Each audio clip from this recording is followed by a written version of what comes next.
So today I'm going to talk about medicine and faith and how I feel about it. So now some people, whenever they see someone who's, their family member or friend or somebody is sick and they say, oh, well, I'll pray for you or whatever the hell else. And they say, oh, all these naysayer atheists who mock them for their religion. I kind of hate those guys because here's the thing. When it comes to religion and faith and whatever and prayer and, medicine, if you were using a combination of the two, by all means, pray as much as you want. But when you're using it instead of medicine, and using prayer instead of medicine, then I'm like, dude, get your kid to the hospital or whoever's sick or whatever. Because here's the thing, let's look at it from the atheist. I'm talking to an atheist who's getting mad at mom whose kid is in the hospital and she's praying for his illness to go away. So, if you're looking at it from like a scientific, psychological, from the viewpoint that there's no divine power, God, deities of any kind, etc. So, let's take an example that I mentioned. So, mom has kid who's in the hospital because he's got this disease. So he's in the hospital. She's already sent him to, and he's getting all the she's done everything she can with modern medicine and science to take care of her kid's illness. So she's doing the responsible thing there. Except here's the thing. When someone you love is hurting, you want nothing more than to make that hurt go away. You want to take that hurt away, even if it is heartbreaking seeing someone you love in pain.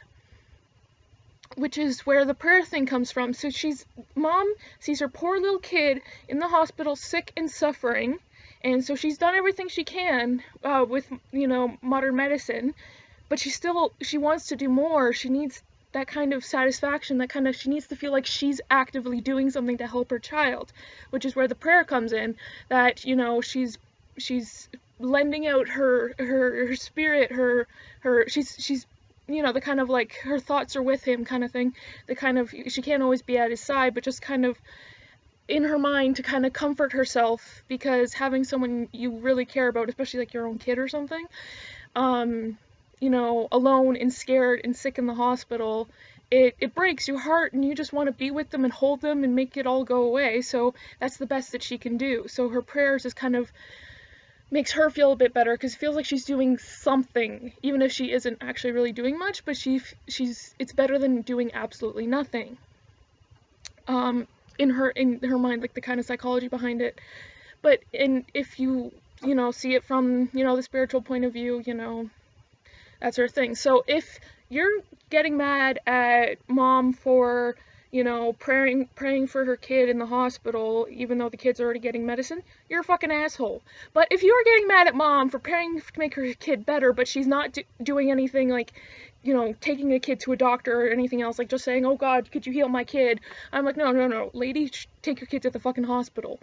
Because here's the thing, if you want to look at it from that kind of situation from a spiritual point of view, God or your whatever deity or divine power you believe in, because there's tons of different beliefs and religions out there, is working through the doctors and the hospital and all this other stuff and all the people who have created all these medical procedures and everything else before these doctors were with your kid. The divine power is working through them to heal your kid. So, like, my personal religion is Wicca, so if you're looking from the pagan point of view, we always have this belief of, people being able to challenge energy, or energy being challenged through people, so there's that. Because I know that it happens a lot with the homeopathic remedies and all this other crap, and I'm like, dude, like, I'm Wiccan and everything else, and yeah, sure, homeopathic remedies for, like, minor things like a tummy ache. But if you have a serious ailment or something, go to a fucking hospital, seriously. Anyways.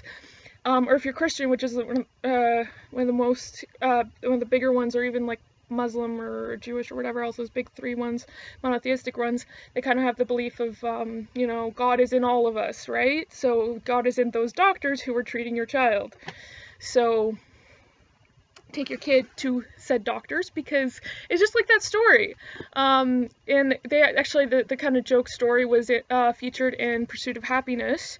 And no, they did not come up with it because I heard it first like years before that movie came out.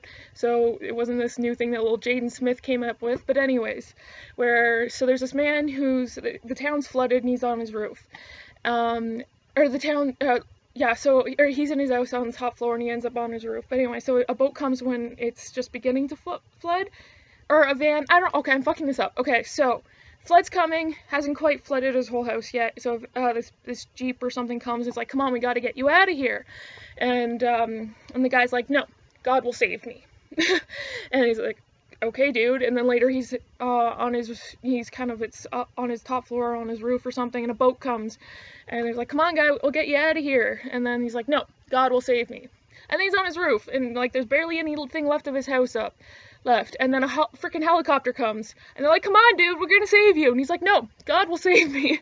And then, gets completely flooded, and he drowns, and he dies. And he gets to heaven, and he's like, God, why didn't you save me? He's like, I sent you a Jeep, a boat, and a helicopter. You didn't take any of them. So it's kind of that idea with the medicine, God will send these people into your lives. Like, people will have these things, oh, God intended for me to meet this person and all this other stuff for spiritual awakening or whatever, but then they don't think that God intended for you to have this doctor in your life who's going to treat your sick kid. Or I'm using the mom and the kid example for all this, but it can apply to any sort of interpersonal relationship.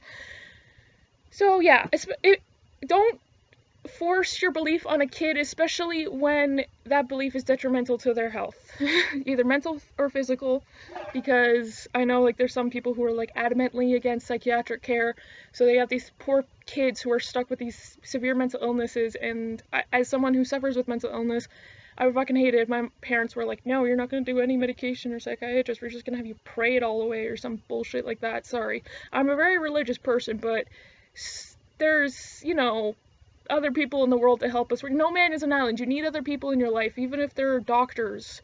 You can't do anything alone, and that's why there are other people in their life. That's why your divine power has created all those other people to help you when you can't help yourself. So, ta-da.